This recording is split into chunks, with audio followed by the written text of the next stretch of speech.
Easy cooking na naman tayo guys. Kailangan natin ng chicken, ginger, garlic at saka sibuyas. So ayan guys, so ihalera lang natin ng ganito yung garlic at saka ginger kasama na yung sibuyas. And then after that, ipapatong lang natin yung ating chicken dyan. Pero syempre minarinate ko lang ng salt at saka konting flour ang aking chicken. And then after that, saka na natin ilalagay sa ibabaw. Ganito guys, napakasimple lang at sigurado magugustuhan nyo dahil napakasarap talaga ang lasa nito guys. So ayan guys, pwede kayong gumamit ng iba't ibang klaseng parte ng chicken, pero for me, ginamit ko ang chicken thigh. Ayan, at saka kinat ko na rin according to bit size. Ayan guys, okay na. Maglalagay na tayo ng paminta, white pepper or black pepper guys. Ayos lang yan, walang problema. Itansya lang natin ang paglagay ng ating recados para hindi naman masubrahan ang lasa. Ayan, kapag okay na, maglalagay na tayo ng oyster sauce.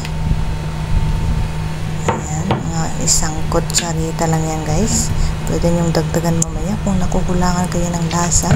And then yan, toyo o light soya sauce. Maglalagay tayo ng konti-konti lang. And pwede naman natin siyang ayusin mamaya pag nagkulang. Ayan, at saka konting sesame oil. Itong sesame oil ang nagpapasarap at nagpapadagdag ng amoy, aroma ng ating lulutuin. At siyempre maglalagay na tayo ng tubig. Ganito lang yan kadali guys. And then isasalang lang natin yan. Ayan, with high flame muna. Ayan, siyempre tatakpan natin at hahayaan lang natin siyang kumulo guys. Ayan o.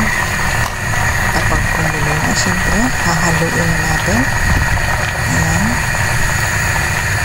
Sigurado magugustuhan nyo ito guys. At kung bago ka pa lang dito sa ating channel, pa-subscribe na at hit the notification yun para updated kayo sa mga videos pa na aking i-upload. So kung nagustuhan mo ang video na ito guys, pwede kayong mag-comment below any suggestion. So ayan guys, o diba napakadali lang, magdadagdag lang tayo ng konting sugar na pampalasa. Ayan. And then maglalagay tayo ng konting dark soy sauce. Huwag naman natin siyang damihan, pero kung gusto mo yung black na black, pwede guys. So ayan, ihahalo lang natin.